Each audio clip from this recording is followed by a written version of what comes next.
안녕하십니까. 이번에는 제2장 자바 프로그래밍 기초에 대해서 살펴보도록 하겠습니다. 오늘은 자바 프로그래밍 기초에 대해서 살펴보고 온도 변환 프로그램 같이 예제를 살펴보도록 하겠습니다. 첫 번째 자바의 일반적인 구조를 보면 제일 먼저 나온 게 뭐냐면 제일 위에 있는 클래스를 의미하는 게 나옵니다. 클래스 명이고요. 클래스명 밑에 보면 public state void main이 나오는데 메인만 우선은 신경을 씁시다. 메인은 저번에 말했다시피 프로그램의 시작 지점입니다. 그래서 하나의 클래스 안에 시작 지점이 두 개 있으면 문제가 되겠죠. 즉 100m 달리기의 시작 지점이 여러 개 있다는 겁니다. 그거는 말이 안 되니까 클래스 안에서 메인은 우선 하나만 있는 걸로 기억을 해 놓으시면 됩니다. 그 다음에는 뭐를 하시면 됩니까? 프로그램을 작성하시면 돼요. 그리고 변수 3개, 즉 선언입니다. 그 다음에 sum까지, 이거는 초기화가 되네요. 값을 넣었으니까. 그리고 이 xy는 이때 이 xy 실사용도 되니까 한번 썼잖아요. 효용성이 있는 거고, 그 다음에 마지막으로 값을 출력했습니다. 자, 이렇게 흐름을 가지고 프로그램을 짰는 구조입니다. 자, 여기서 이제 클래스에 대해서 살펴볼게요. 클래스는 자바와 같은 객체 지형 안의 기본적인 빌딩 블럭입니다. 클래스로 쌓아 올라가야 됩니다. 필요한 클래스를 하나씩 만들어 감으로써 전체 프로그램이 완성이 됩니다.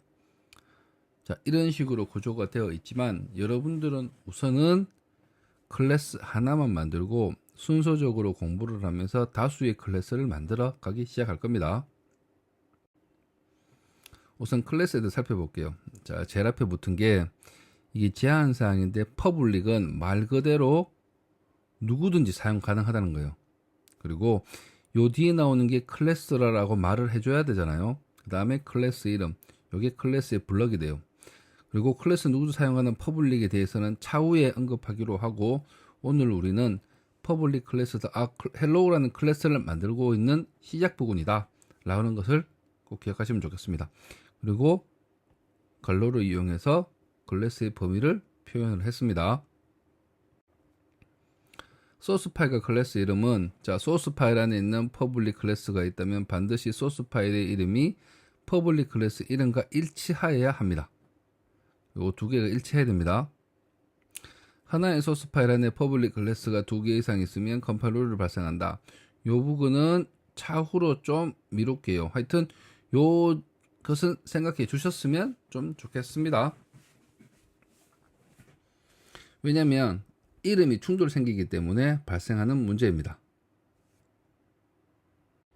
그 다음에 주석입니다. 주석은 말 그대로 해석이라고 해야 되나요? 우리가 교과서 같은 걸 보면 옛날에 그 참고서적인가? 참고서를 보면 본문 내용이 있고 옆에 참고 사항이라고 조그마한 옆에 대해서 O 해놓고 O에 대한 설명을 적어 놓죠. 이런 게 참고사항이에요.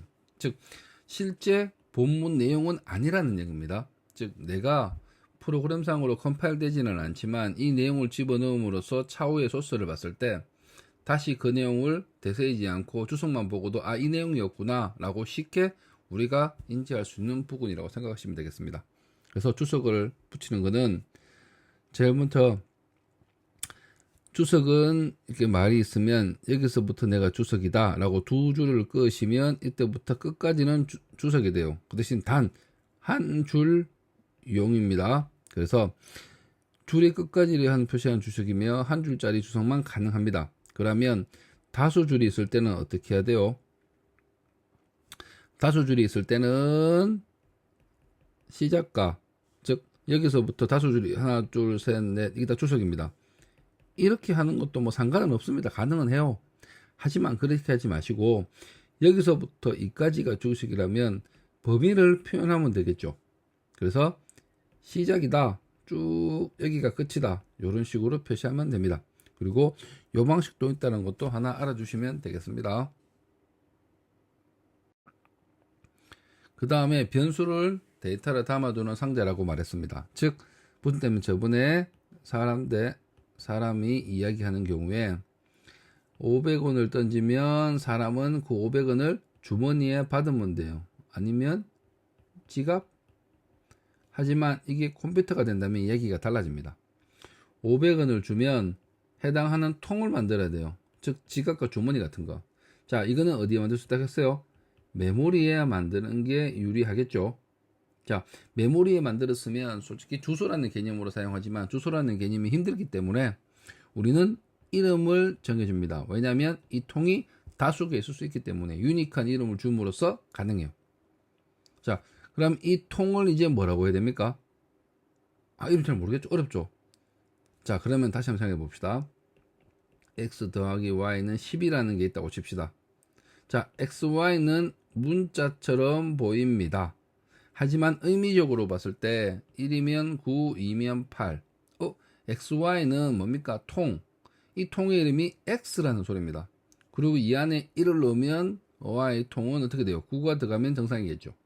즉 2가 되면 8이 되고, 그런 식으로 이 통은 이 x, 즉 이거는 문자 형태를 가지고 있는 수라는 겁니다.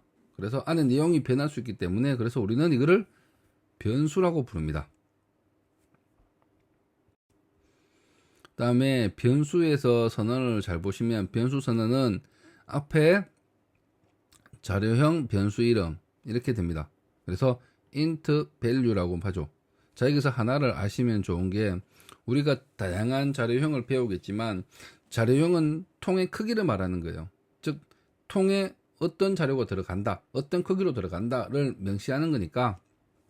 그러면 영어적인 생각에서 조금만 생각해 보면 변수 이름은 명사겠죠. 그럼 꾸미는 형용사는 앞에 와야겠죠. 그래서 int x라고 명칭하시는 게 가장 좋습니다. 그리고 끝에 콜론을 붙여 주셔야 됩니다. 즉 해석을 하면 정수형 변수 value를 선언하는 겁니다. 즉 메모리에 통을 하나 만드는 겁니다. 요건 이름이 x통이 되겠죠. 위에 선언을 하면 value 통이 되겠죠. 그 다음에 이제 변수 이름 같은 경우는 식별자라고 부르는데 유니크한 사람 이름이 유니크하잖아, 사람 이름은. 근데 동명이인데 수수수니까 뭐 구분하기도 하지만 일반적으로 변수명은 유니크한 이름이 가장 좋습니다. 그리고 하나의 프로그램 내에서 동일 이름을 붙일 수는 없습니다. 그러면 동일 이름을 붙이는 독립적인 게 아니라 같은 게 돼요. 그리고 식별자를 붙이는 규칙을 제가 간단하게 하나 말씀드리면 영어적인 생각을 좀 하시면 돼요. 영어 기반으로 만들었기 때문에 첫 번째 대문자, 소문자 가립니다. 잠바가 있습니다. 영화에 보면 나오는 잠바인데 이거의 뒤에 이름이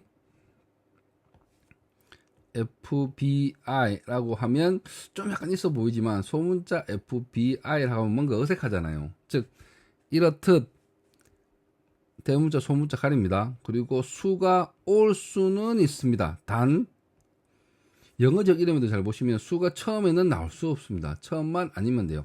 그리고 특수기호가 올 수 있겠죠. 자, 기능적인 문제는 제외하겠습니다. 기능적인 거는 기능을 붙인 거지 이름이 되는 건 아니기 때문에 기능적 문제를 제외하고 단어를 표현하는데 A와 B 이렇게 했지만 이거는 동일한 이름으로 확장을 위해서 제가 길게 쓴 겁니다. 이렇게 쓰다 보니까 독립적이 따로 두 개 있는 것 같이 보이잖아요. 그래서 하나로 뭉치기 위해서 언더바 하나를 써서 이게 하나라고 이야기해 주는 방식입니다. 그래서 요렇게 정도만 이해하시면 큰 불편함은 없을 겁니다. 그리고 변수에 저장되는 데이터 타입, 자 예를 들어서 5가 저장되는 거하고 6.5가 저장되는 거하고는 방식이 다를 겁니다. 왜냐하면 야는 소수점을 고려할 필요가 없고 야는 소수점을 고려해야 됩니다. 그러면 여기에 대한 정보가 더 들어가야겠죠. 그런 문제가 발생하기 때문에 여기 같은 경우에는 이런 문제가 있다. 그래서 통의 크기가 다를 수밖에 없답니다. 즉 통이 이름이 다르다는 얘기입니다. 그래서 마이스는 이제 저는 기초형 자료와 참조형 자료가 있는데 참조형 자료는 실체 객체를 가리키는 주소를 저장합니다. 자, 그래서 주소를 하기 때문에 클래스, 인터페이스, 배열 같은 큰 것들입니다. 큰 것들 같은 경우에는 실제 내가 그 변수를 가지고 있을 수가 없습니다. 즉 매불이 통째로 가지고 있지 않은 게 아니라 가리키기 위한 이름 하나를 만들어서 이렇게 가리키는 방식을 써요. 요게 참조형이라 생각하시면 되고, 기초형 같은 거는 실제 메모리에 이거의 int다 라고 명시하는 거예요. 이게 int다 이렇게 하는 거니까, 정수형은 byte, short, int, long, 실수형은 float, double, 논리형은 boolean, 캐릭터 등이 있습니다. 요거 실수형의 두 개의 차이점은 소수점 밑에 표현이 개수입니다. 개수가 차이 나서 만들었고, 나머지는 정수의 크기 범위에 따라서 구역을 나눴습니다. 우리가 대표적으로 몇 개를 살펴보면 바이트는 1바이트, short는 2바이트, int는 4바이트, long은 8바이트, 플로트 같은 경우에는 4바이트, 8바이트 실수형이고, 그리고 잘 보시면 유효 숫자가 범위가 6개 정도라고 생각하시면 돼요. 그리고 유효 숫자가 15개 정도. 이게 뭐냐면 처음부터 이거를 내가 정확하게 표현할 수 있는 크기입니다. 그거의 개수가 이 정도 된다는 거예요. 그래서 내가 6자리만 정확하게 표현하면 된다. 그러면 실수형 플로트를 쓰시면 되고, 나는 소수점 몇 자리 이상, 그러니까 전체 자리수 6자리 이상 큰 걸 쓰고 싶다. 그러면 더블형을 쓰시면 됩니다. 캐릭터는 문자형으로 2바이트입니다. 왜냐하면 유니코드를 지원하기 위해서 2바이트로 변경이 되었습니다. 즉 C 같은 언어는 1바이트입니다. 여금안을 고려했기 때문이에요. 근데 분리는 1바이트로 논리형이며 true, false만 표시합니다. 그리고 표현의 범위하고 개수라는 개념이 중요해요. 자, 그래서 보면 범위는 그 바이트만큼 생각을 하시면 되고, 그리고 개수도 그 바이트만큼 생각하시면 돼요. 근데 이게 생각보다 힘들 수도 있기 때문에 간단하게 한번 살펴보도록 하겠습니다. 만약에 우리가 1 바이트를 하면 8자리니까 힘드니까 우선 3비트만 있다고 가정을 하겠습니다. 3비트만 가정할게요. 3비트만 있으면 나올 수 있는 것들의 조합이 000, 001, 010, 011, 그 다음에 101,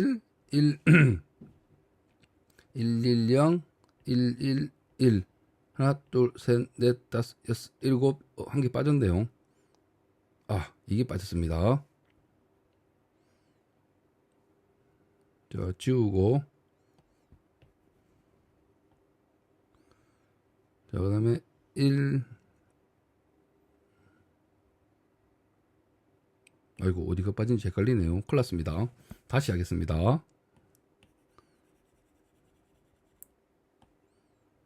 자, 처음에 하나, 둘, 셋, 넷, 하나, 둘, 셋, 넷, 하나, 둘, 하나, 둘. 오늘 좀 미련합니다. 요렇게 개수론 8개가 돼요. 맞죠? 즉, 있는 비트만큼이 돼요. 즉, 개수는 2의 비트 3. 그러니까 8. 이런 식으로 표현할 수 있습니다. 이 비트만큼 표현의 개수가 늘잖아요. 2 두 개니까 2의 3승이잖아요.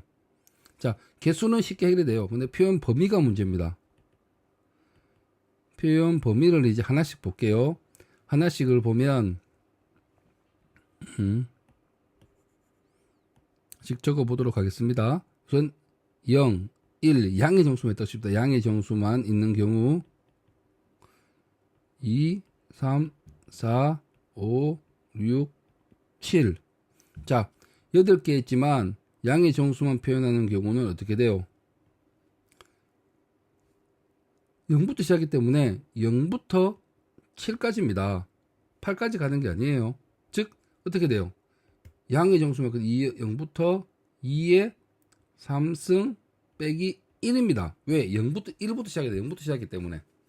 자, 그런데 이제 문제는 음수가 들어가는 경우입니다. 그래서 쉽게 우리가 말해서 0이 붙으면 양수, 앞자리가 이 앞자리를 부호 비트로 쓰는 거예요. 1이면 음수라고 칭하겠습니다. 실제로 말해서 좀 이게 말이 길어져서 하지 못할 것 같은데, 여기서는 우선 기본적으로 해야 될 게 음수 같은 경우에는 2의 보수법을 씁니다. 그래서 여기 있는 숫자가 음수는 맞기는 맞지만 또 숫자가 꼭 떨어지는 건 아닙니다. 그래서 양수 같은 경우에는 그대로 쓰시면 돼요. 0, 1, 2, 3 이때부터는 음수 표현법이 됩니다. 그래서 네 가지가 있다고만 설명할게요. 시간 관계상 2의 보수법을 설명하는 것은 시간상 하지 않겠습니다. 2의 보수법이 시간 되면 한번 공부해 보시면 될 겁니다. 수업 시간에 질문이 나오면 이걸 해결하도록 할게요. 우선은 음수가 4개 표현이 가능해요. 자, 음수는 4개 표현하면 마이너스 1부터 갑시다. 마이너스 1부터 마이너스 4개니까 마이너스 4까지 가죠. 음수 0이라는 건 없으니까 1부터 4까지 갑니다. 4개가 있으니까. 자, 그래서 다시 한번 생각해 보시면 음수가 되는 경우, 그러니까 음수로 표현하는 경우에는 마이너스 4부터 어디까지 갑니까? 3까지 가요. 즉 마이너스 4부터 어떻게 합니까? 2의 2승 빼기 1만큼 가는 거예요. 자, 즉 이거를 이제 일반화 시켜 보겠습니다. 일반화를 시키면 개수는 2의 비트수 n입니다. 만약에 1바이트라면 바이트는 개수는 몇 개예요? 2의 8승이 돼요. 만약에 표현 범위라고 말을 하면 양만 쓰는 경우, 양음을 같이 쓰는 경우를 나눠 볼게요. 양만수만 쓰는 경우는 0부터 2의 8승 빼기 1입니다. 즉 0부터 2의 n승 빼기 1이 되는 거예요. 자, 이제는 음수가 있는 경우를 가정해 봅시다. 음수가 있는 경우를 보시면 여기서 이제 마이너스 4부터 3이에요. 즉 이거를 표시하면 상식적으로 해서 이게 3비트잖아요. 3비트에서 1비트 빼면 되잖아요. 2의 n승 빼기 1 비트 수만큼 해서 뭡니까? 음수. 그리고 양수 2의 n승 빼기 1의 빼기 1입니다. 맞죠? 자, 이것도 다시 보시면 음수니까 빼기 마이너스 2의 7승입니다. 그래서 양수 2의 7승 빼기 1입니다. 자, 이걸 일반화 시키면 음수 2의 n 빼기 1에서 양수 2의 m 빼기 1에 0부터 시작하기 때문에 빼기 1이 붙어야 돼요. 자, 이게 표현 범위와 개수입니다. 그리고 이제 보시면 크기에 대해서 쭉 나오는데 한번 보시면 돼요. 뭐 외우라고 할 필요도 없고, 하지만 정수 같은 경우에는 이 비트에 따라서 표현 범위와 개수를 쉽게 생각하면 돼요. 만약에 인트를 한번 예로 들어 보겠습니다. 인트는 4바이트입니다. 4바이트면 8 곱하기 4예요. 32비트입니다. 그러면 표현 범위는 표현 개수부터 합시다. 표현 개수는 몇 개가 돼요? 2의 32승이 돼요. 엄청나게 많은 개수로 표현할 수 있어요. 표현 범위는 어떻게 됩니까? 양수만 할 경우, 음수만 있을 경우를 따로 한번 만들어 볼게요. 양수만 있다면 어떻게 하면 돼요? 0부터 2의 32승 빼기 1이고, 음수로 같이 가는 경우는 음수 2의 31승에서 2의 31승 빼기 1입니다. 자, 이렇게 큰 수를 표현할 수가 있습니다. 참조하시면 될 것 같습니다. 그리고 10진수 이제 정수용 리터럴 해가지고 정수를 이제 그 표현하는 방법 중에 하나가 있는데 14, 16, 17, 10진수는 표시하면 돼요. 8진수 같은 경우는 앞에 0을 붙이면 되고 16진수는 헥사 같은 걸 표시해서 0x, 2진수는 0b라고 붙이면 됩니다. 이렇게 해서 해당 진수를 표현할 수가 있습니다. 그리고 실수용 리터럴 해서 소수점을 어떻게 구현하는가에 문제가 생겼어요. 소수점 위치를 기억하는 것도 만만한 문제는 아니었습니다. 그래서 가장 통일되고 일반화 시킬 수 있는 표준어를 하나 선택하게 되었습니다. 그게 우리가 지수 표현법이라고 부르기도 해요. 어떤 식이냐면 123.45를 하면 소수점이 세 자리에 있다가 3을 숫자를 기억하면 되겠죠. 그렇게 하는 게 아니라 좀 더 쉬운 방법으로 획일화 시킵니다. 첫 자리만 하나를 빼고 나머지는 전부 소수점화 시킵니다. 그리고 원래대로 돌아가려고 하면 뭐가 필요해요? 10의 2승, 즉 100이 필요하겠죠. 맞잖아요. 100을 하면 위로 돌아가잖아요. 그래서 이렇게 표시하는 겁니다. 그래서 이거를 우리가 가수부, 요 숫자를 우리가 지수부라고 얘기해요. 그래서 가수와 지수만 저장하면 되는 방식이에요. 이렇게 표현하는 게 가장 편리합니다. 그래서 우리가 실제 이렇게 표현을 하기도 합니다. 근데 여러분들이 프로그램에서는 굳이 이렇게 안 써도 되고 일반적인 위의 방법으로 쓰셔도 이 방법으로 써도 무난합니다. 그리고 그 문자형 같은 경우에는 문자 하나를 저장하는데 유니코드가 적용이 됨으로 해서 2바이트가 되었습니다. 즉 영어를 제외한 다른 문자도 지원을 하겠다는 소리입니다. 그래서 한글도 지원을 해요. 그래서 그렇게 이해하시면 됩니다.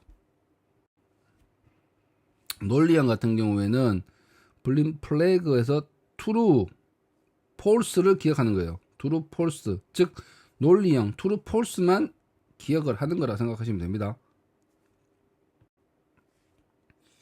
자, 원의 면적 구하기 계산하기를 한번 해볼게요. 자, 파이널은 뭐 클래스 속성에서 주로 쓰기도 하는 건데 마지막이라는 소리입니다. 즉 더 이상 값 변경이 없다는 소리예요.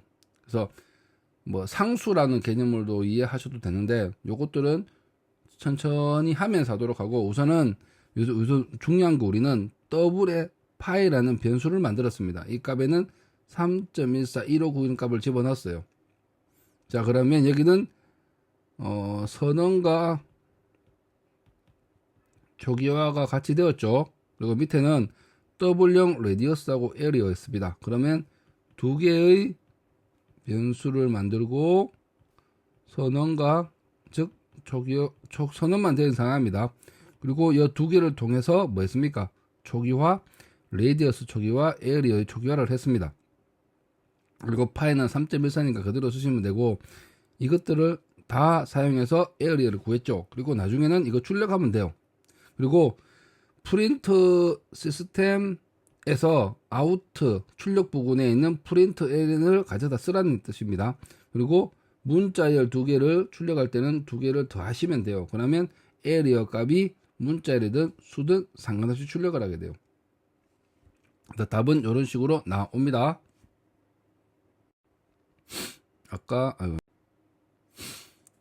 자, 지금 지구상에서 가장 가까운 별까지의 거리를 계산하는 문제가 생겼어요. 이런 공식을 쓰면 된다는 거예요. 그래서 요 문제도 한번 여러분들이 스스로 한번 만들어 보셔도 어려울 것 같지는 않습니다. 한번 해보시도록 하십시오. 요 거리 앞에서 이것들을 말하는 것 같네요. 아까 이제 이거를 계산해 보면 그 다음에 이 캘타임은 소스만 달랑 나오는데 한번 봅시다. 이 소스에서 보니까 거고 이 거리를 보면 우선 봅시다. 파이널은 마지막이고 더 클래스 명하고 같은 거 항상 확인해 보셔야 되고 메인이 하나 있는 거 꼭 확인입니다.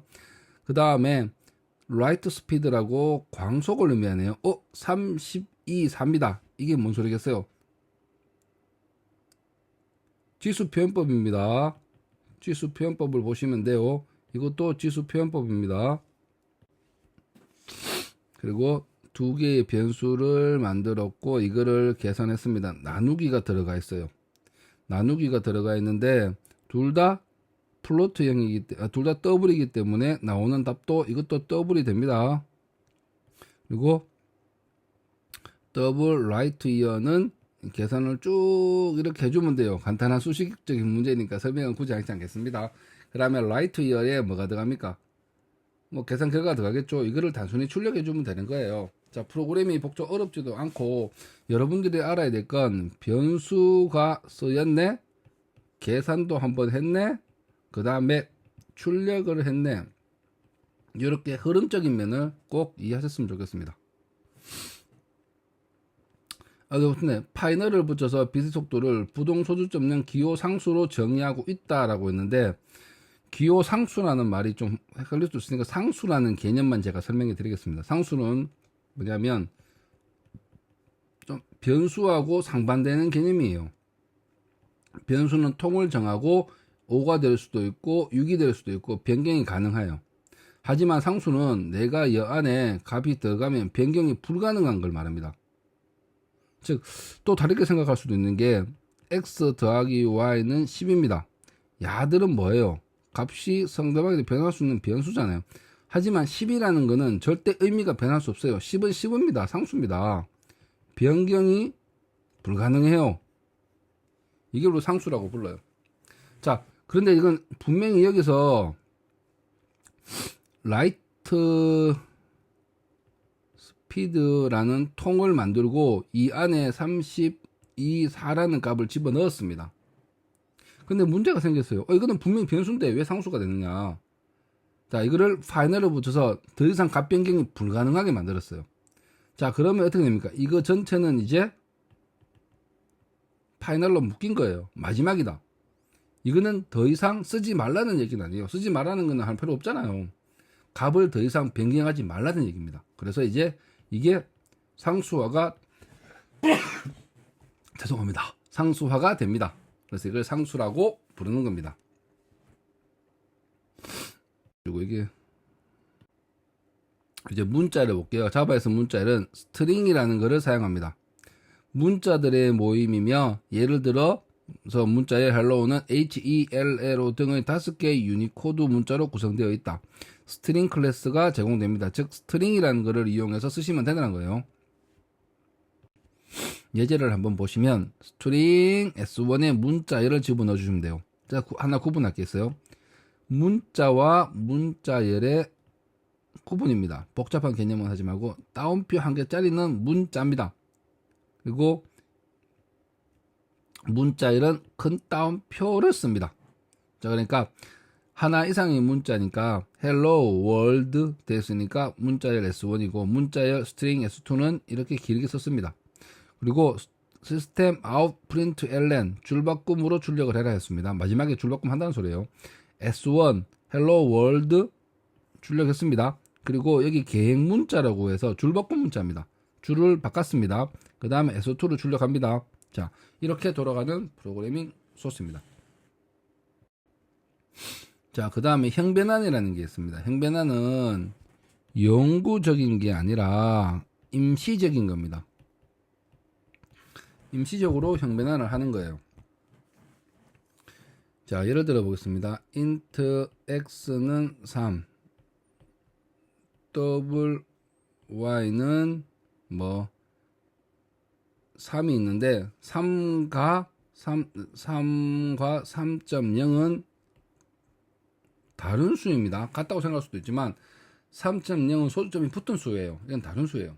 근데 지금 y에 3을 넣고 싶은데 3.0을 넣어야 돼요. 그래서 더블 x라고 하시면 어떻게 돼요? 3이 임시적으로 여기서만 임시적으로 w용으로 전환이 됩니다. 그래서 3.0이 되는 거예요. 3.0이 여기 들어가는 구조입니다. 예를 들어서 또 한 가지 더 추가적인 설명을 드리면 int 뭐 더블로 합시다. 더블 L이 있다고 칠게요. 여기 4.5입니다. 쭉 가다가 더블 이것보다 좀 쉬운 걸로 합시다. 좀 더 직관적이게 쭉 가다가 L 더하기 5라고 하면 이건 뭐가 안 돼요? 4.5 더하기 5 뭐 문제가 없죠. 그리고 만약에 그다음부터 가다가 제가 이거를 정수형으로 하고 싶다. int L 더하기 5라고 하면 뭐가 됩니까?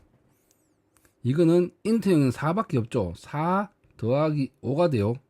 여기서 임시적으로 여기서만 바뀐 거예요. 다시 L 더하기 10을 하면 어떻게 돼요? L은 4.5입니다. 4.5 더하기 10이 되는 겁니다. 이런 식으로 바뀌는 구조입니다.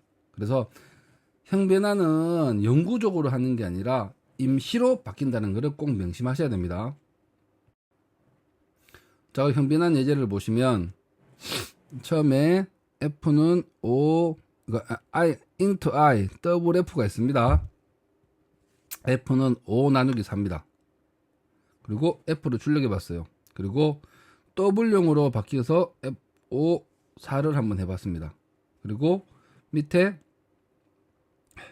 1.3, 1.8을 형변환시키고 한번 해봤어요. 처음에 결과물을 살펴봅시다. 자, 여기서의 결과물은 어떻게 되는지 한번 봐요. 자, 그래서 중요한 게 뭐냐면 다른 자료형끼리의 연산은 매우 중요하게 생각하셔야 돼요. 자, 의미적으로 보는 게 더 중요합니다. 수의 크기가 중요해요. 의미적인 중요합니다.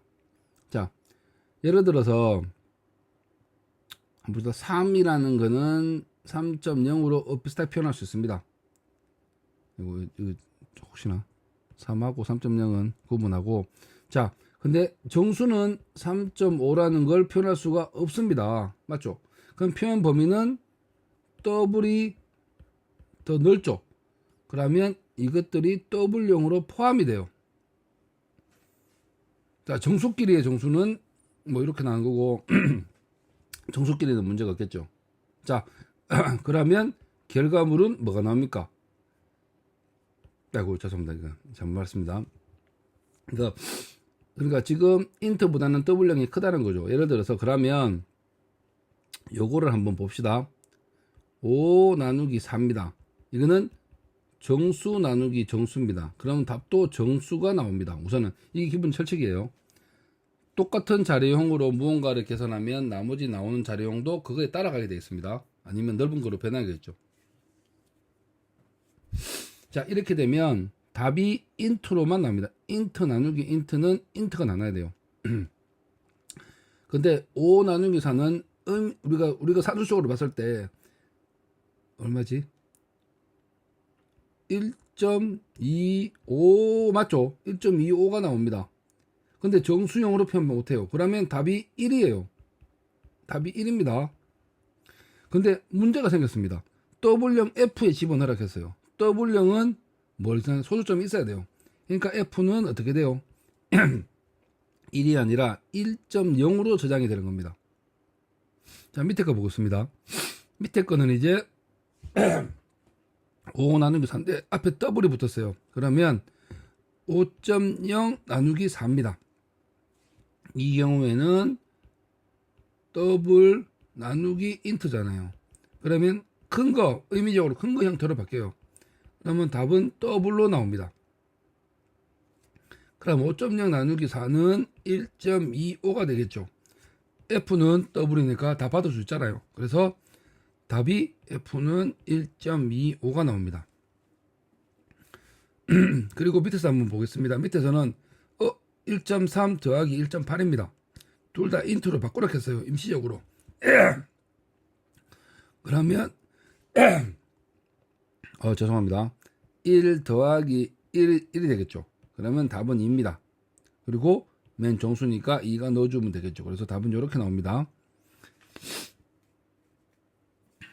사용자로부터 값을 입는 방법에 대해서 보겠습니다. 값을 입력받으려면 시스템적인 부분에서 언어한 블럭을 만들어서 값을 여기로 받아서 이거를 내부적으로 전해주면 되겠죠. 자, 그래서 여기에 대한 객체를 만들어서 사용을 합니다. 제일 처음에 이제 스캐너라는 것을 사용하는데 스캐너의 의미가 자바 내부적으로는 들어가 있지 않습니다. 자, 그래서 이거를 어떻게 하냐?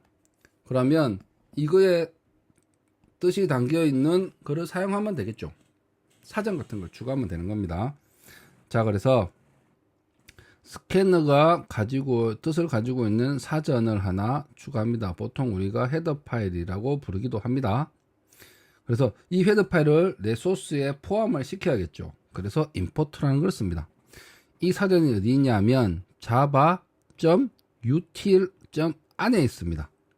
그래서 util라는 걸 모두 불러와라는 의미라서 그렇게 보시면 되고, 그 다음에 스캐너라는 객체를 만들어낸다 했죠. 스캐너를 사용하겠다. input이라는 객체를 만들겠다는 뜻입니다. new 스캐너 이 인자를 이용해서 새로운 스캐너를 만들라는 얘기입니다. 요거는 클래스에 가서 다시 한번 복습을 하기도 하고, 우선은 중요한 건 인풋이라는 인풋을 받는, 즉 입력을 받는 객체를 만들었다는 겁니다. 그래서 입력을 받을 때 인풋이라는 객체를 통해서 입력을 받는다. 그래서 next to line이라고 합니다. 문자열 입력이 돼요. line은 문자열 입력입니다. 예를 들어서 정수를 받고 싶으면 input next int라고 받으시면 돼요. 뭐 next 더블도 있겠죠 뭐. 그래서 받은 거를 입력, 즉 입력을 키보드로 입력을 받은 것을 스트링 라인에 집어넣으라는 얘기입니다. 자, 이런 식으로 스캐너를 사용하시면 됩니다.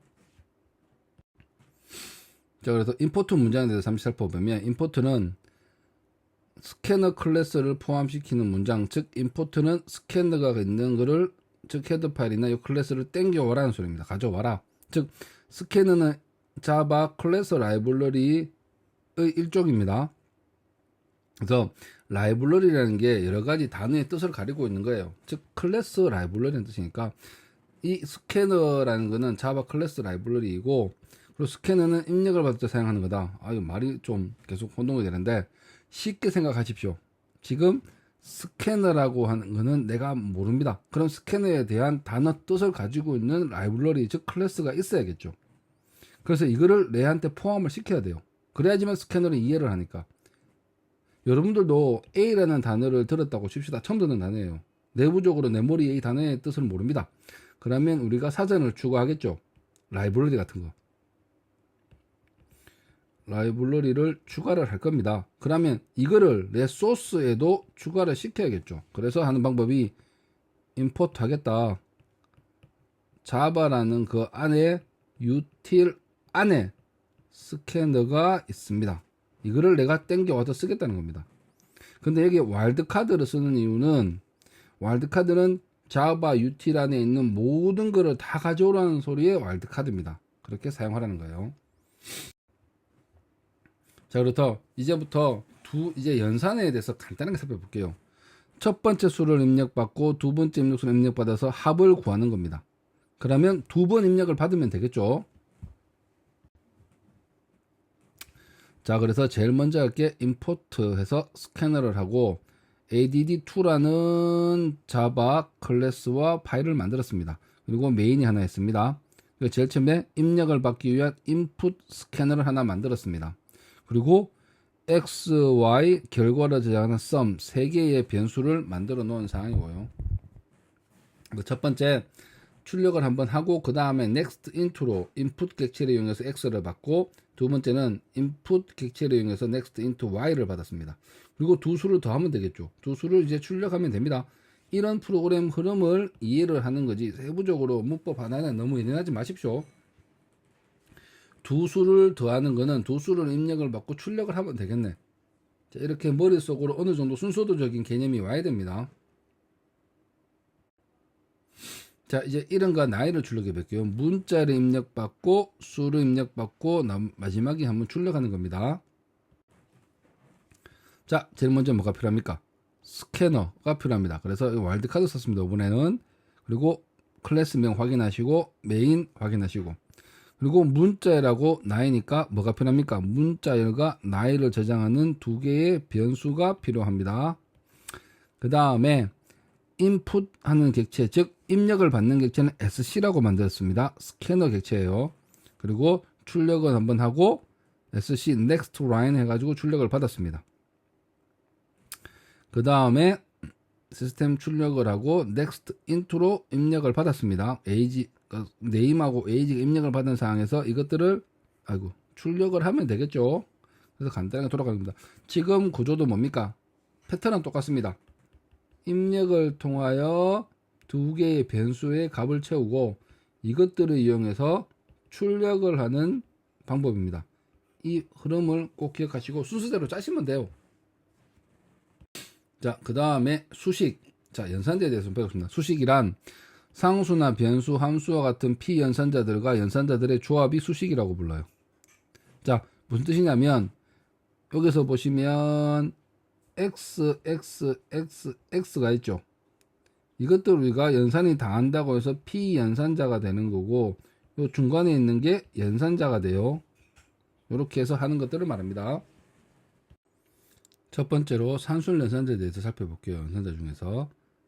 자, 덧셈, 뺄셈, 곱셈, 나눗셈, 나머지입니다. 나머지에 대해서 꼭 기억하시면 되겠고, 생각보다 쉽습니다. 뭐 복잡한 구조는 아니니까 한번 보시면 되고, 요게 퍼센테이지가 나머지 나오는 것만 구분을 하시면 특별히 어려운 거는 없을 겁니다.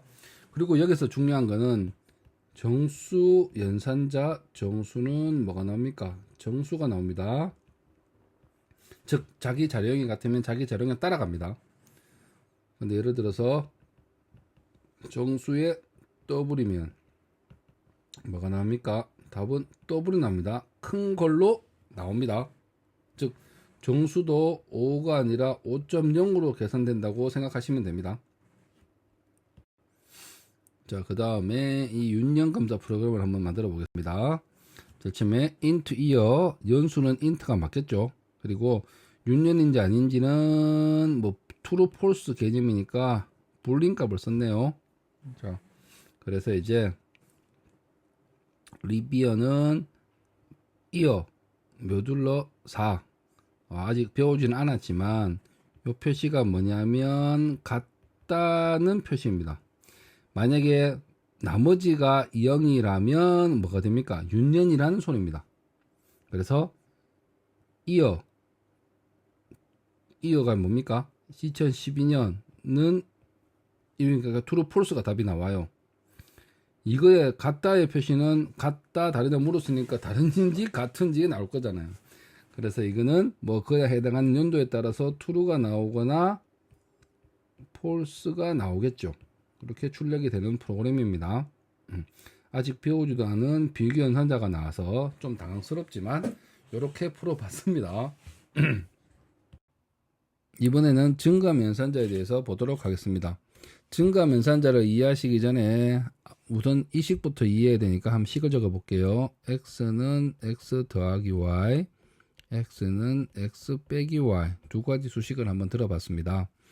자, 이게 잘 보면 중요한 게 y가 0이 아니라는 가정하에서 봅시다. 내 x한테 무언가를 더해서 다시 x에 집어넣으랍니다. 즉 내 자기 자신한테 무언가를 하기라는 거예요. 그래서 누적이라는 걸 기억하셨으면 좋겠습니다. 누적 더하기 누적 빼기입니다. 자, 그리고 이제 참고사항으로 이 연산자는 같다는 표시가 아니라 대입 연산자입니다. 우항을 자항에 집어넣으란 소리입니다.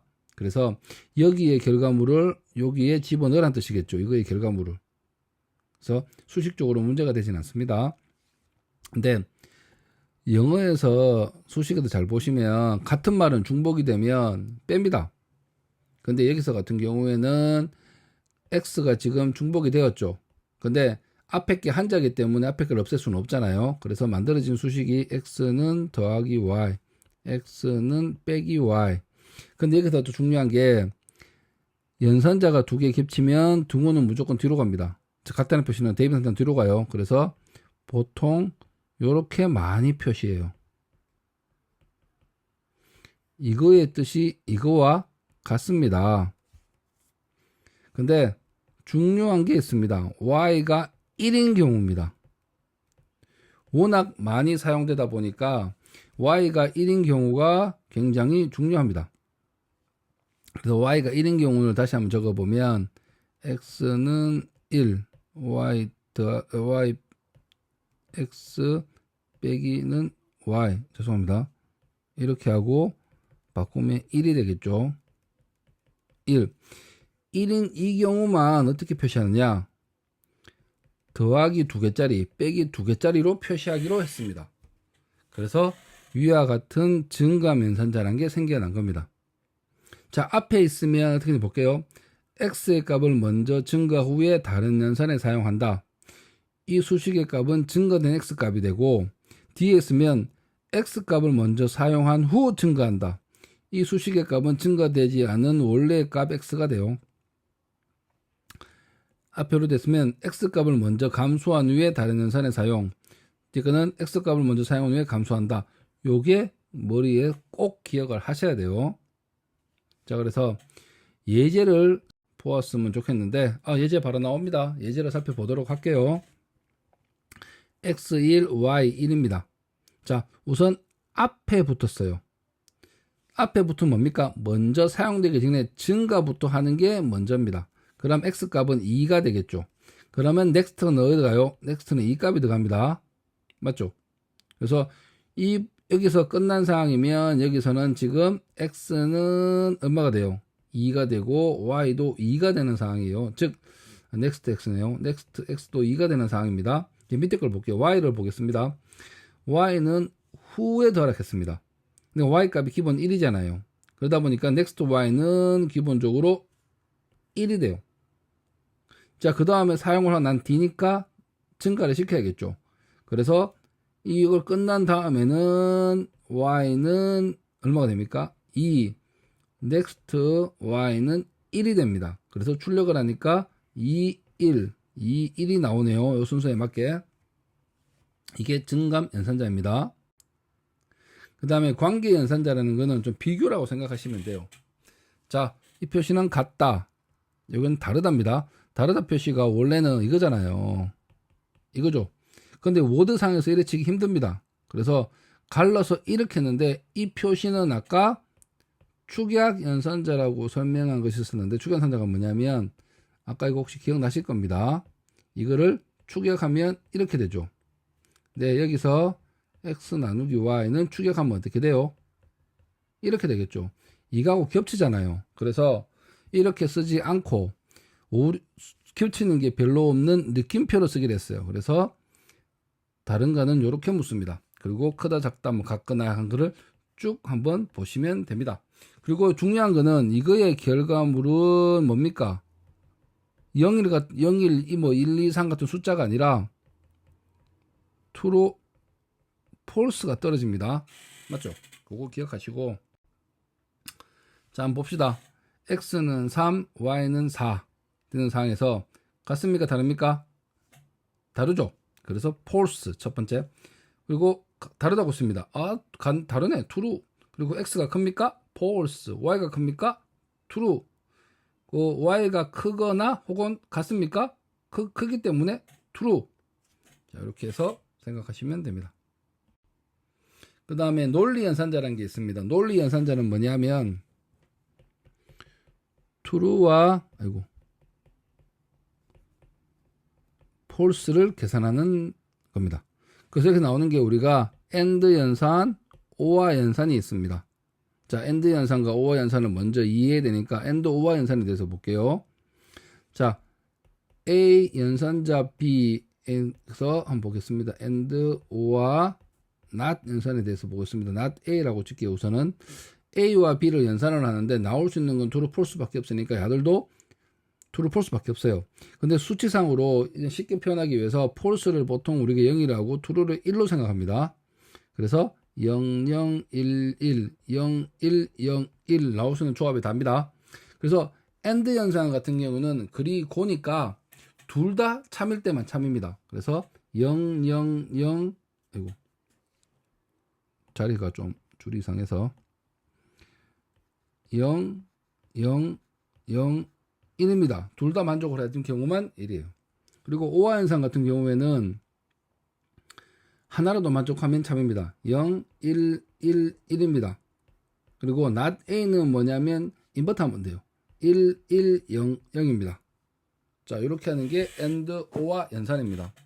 그래서 AND 연산은 어떻게 표시하면 이 표시, OR는 이 표시, not은 이렇게 쓰기로 했습니다. 그리고 하나 쉽게 생각해서 AND 연산 같은 경우에 다시 한번 쉬운 방법으로 설명을 하면 공식적인 방법은 아니니까 쉽게 갑시다. AND는 말 그대로 그리고입니다. 니하고 내하고 술값 계산하자 했습니다. 니하고 내하고입니다. 둘 다 계산 안 했어요. 못 나갑니다. 둘 다 계산 안 했어요. 못 나가요. 이것도 못 나가고 그리고잖아요. 니하고 내하고 계산하자 했으니까 계산할 수 있으니까 반띵이니까 이건 나갈 수 있겠죠. 그리고 OR 연산은 어떻습니까? 니 혹은 내가입니다. 그래서 둘 다 계산 안 했으니까 술집에서 못 나가고 혹은이니까 한 놈만 계산해도 나갈 수 있습니다. 이것도 나갈 수 있죠. 근데 둘 다 냈기 때문에 한 번은 뭐 하면 됩니까? 2차를 가면 되겠죠. 즉 나중에 캐리라고 생각하시면 돼요. 올림수가 생기는 거예요. 낫은 말 그대로 생각하시면 되고, 그래서 실제 쓸 때는 이런 기호를 써서 표시하면 됩니다. 그 다음에 논리연산자에 대해서 볼게요. 자, 논리연산자하고 비교연산자하고 한번 고민해 보겠습니다. 비교연산자는 이런 식의 항상 생기죠. 즉 관계연산자입니다. 제가 비교연산 불렀지만 비교 말을 혼용에다 써서 이거는 답이 뭐예요? 양쪽에 무엇인지 올 수 있지만 답은 무조건 true, false가 와요. 즉 이거는 false가 오겠죠. 하지만 논리연산자 같은 경우에는 true, false가 오고 답도 true, false가 옵니다. 그럼 연산자 우선순위가 누가 높아요? 비교연산자의 결과물을 논리 쓰니까 비교연산자 밑에 관계연산자 밑에 논리연산자가 있습니다. 그래서 집에서 보니까 이것도 지금 갈로가 우선 제일 크니까 갈로부터 풀어보겠죠. 앞에 거는 뭡니까? true, 뒤에 거는 false입니다. 그래서 답은 이것도 false가 나오겠죠. 왜? and 연산은 둘 다 true가 되기 때문에. 오화 연산입니다. 오화 연산 같은 경우에는 앞에 게 뭐가 돼요? true죠. 오화 연산은 앞에 게 true면 뒤는 보지도 않고 그냥 true가 나옵니다. 그래서 false, true가 답이 나옵니다. 그 다음에 비트 연산자라는 게 있습니다. 비트 연산자는 말 그대로 비트를 쪼개는 겁니다. 쪼개서 하는 건데 그걸로 잘 보시면 됩니다. 그래서 만약에 5가 있는데 3비트만 있다고 가정합시다. 설명상 5가 있으면 3비트니까 어디지? 1, 0, 1 맞죠? 6인데 3비트만 있다면 1, 1, 0입니다. 맞잖아요. 자, 그걸 오와 and 오와 exclusive one and하고 오와 한번 보겠습니다. 근데 이거는 보면 and 논리 연산자에 비해서 부호만 하나만 썼습니다. 그래서 쪼갰다고 해서 요거 비트도 쪼개서 한다고 비트 연산자라 생각하시면 돼요. 5니까 101, 6은 110. 이거를 and 연산 취해 보겠습니다. 즉 어떤 식이 어떠냐면 이런 식의 식입니다. 답이 어떻게 돼요? 답은 적어볼게요. 둘이 and 연산이니까 0, 0, 1. 답은 이게 됩니다. 이게 and 연산이에요. 오화 연산을 하면 어떻게 돼요? 오화 연산을 하면 1, 1, 1이 되겠죠. 자, 이렇게 하는 게 비트를 쪼개서 하는 게 비트 연산자입니다. 그리고 not은 뭐냐 하면 5에 not이 붙었어요. 그러면 이거는 어떻게 되냐면 5가 1, 0, 1이잖아요. 0, 1, 0이 돼요. 각 비트를 인버트 하면 돼요. exclusive 오화 같은 경우에는 다르면 1, 같으면 0입니다. 즉 1, 0, 1, 1, 1, 0을 exclusive XO와 연산을 하면 요 표시를 하면 어떻게 되냐면 같으니까 0, 다르니까 1, 1이 돼요. 요렇게 하는 게 exclusive 오화입니다. 그리고 비트 연산자에 시프트 연산자라는 게 있습니다. 시프트 연산자가 뭐냐면 잘 보시면 내가 2 곱하기 2는 4, 2 곱하기 3은 8. 자, 이런 식이 나와요. 그럼 요거를 비트로 한번 바꿔볼게요. 2니까 4비트 있다 생각합시다. 8까지 가야 되니까 2라면 0, 0, 1, 0 맞죠? 그리고 답은 4가 나니까 0, 1, 0, 0이 돼요. 맞죠? 근데 다시 생각해보면 2라는 수가 있어요. 2라는 수가 있으니까 곱하기 2를 하니까 1로 한 비트 밀면은 이게 나옵니다. 맞죠? 그래서 제가 좀 죄송한데 이거를 쓰지 말고 좀 더 계산 편하게 2 곱하기 4로 합시다. 그럼 8이 나오죠. 아까 내 3을 잘못 썼습니다. 2 곱하기 4입니다. 그러면 0, 0, 1, 0인데 8은 어떻습니까? 1, 0, 0, 0입니다. 잘 보니까 어떻게 돼요? 이쪽으로 하나, 둘, 1을 2번 옮기면 돼요. 맞죠? 2번 옮기니까 야가 됐습니다. 즉, 시프트 연산자라는 거는 이 주어진 비트를 왼쪽 오른쪽으로 밀고 당기고 하는 거예요. 자, 근데 좋은 게 뭐냐면 곱하기를 대체할 수가 있어요. 2 곱하기 2는 어떻게 되느냐? 시프트 연산으로 바뀌면 2 곱하기 2의 승수가 1이죠. 그래서 한 비트를 밀면 돼요. 그리고 2 곱하기 4지 않습니까? 곱하기 4는 이게 2의 2승이잖아요. 2에 두 번 밀면 돼요. 2승수로 바꾸면 돼요. 근데 얘를 학생이 묻더라고요. 2 곱하기 5는 어떻게 합니까? 쉽게 생각합시다. 2 곱하기 4 더하기 5로 하시면 돼요. 맞잖아요. 2에 2비트로 밀고 더하기 5를 하시면 아니네, 죄송합니다. 2로 하시면 돼요. 자, 이렇게 해서 하는 게 10%. 나누기도 반대로 당기면 돼요. 즉 이동은 비트로 이동하는 거지만 곱하기의 대치가 되고, 이 연산자는 나누기의 대치가 돼요. 근데 왼쪽 비트는 참고로 밑에는 부호 비트로 채워져야 합니다. 부호를 표시해야 되기 때문에. 그리고 3개짜리는 비트 오른쪽 이동인데 왼쪽 비트가 부호 비트로 채워지지 않고 0으로 채워지는 방식을 말합니다. 이런 방식들이 있으니까 한번 보시고, 그 다음에 이제 한번 실주로 한번 해볼게요.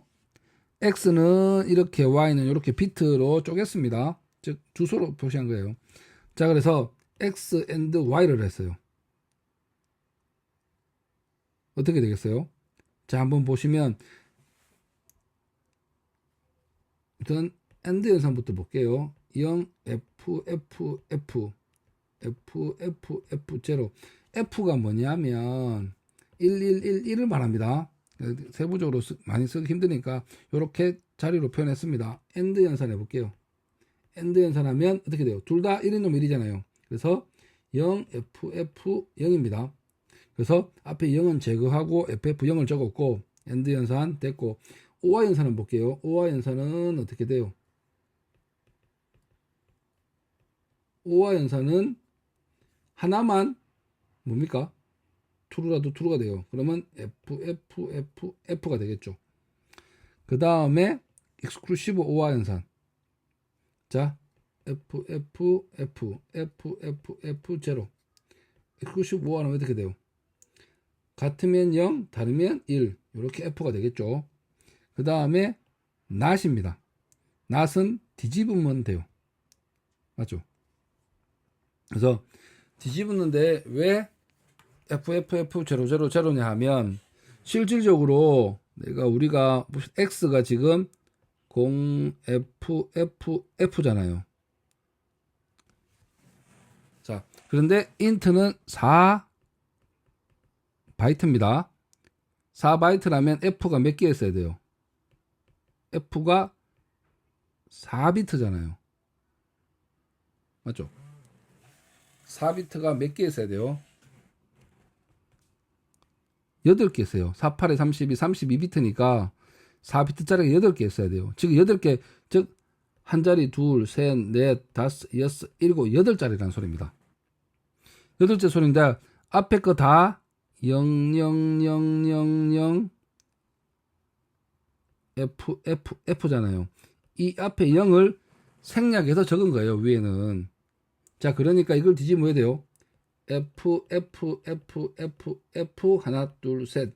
요렇게 바뀌는 거예요. 그래서 답이 요렇게 됩니다. 하나, 둘, 셋, 넷, 다. 하나, 둘, 셋, 넷, 다. 하나, 둘, 셋. 요렇게 바뀌는 겁니다.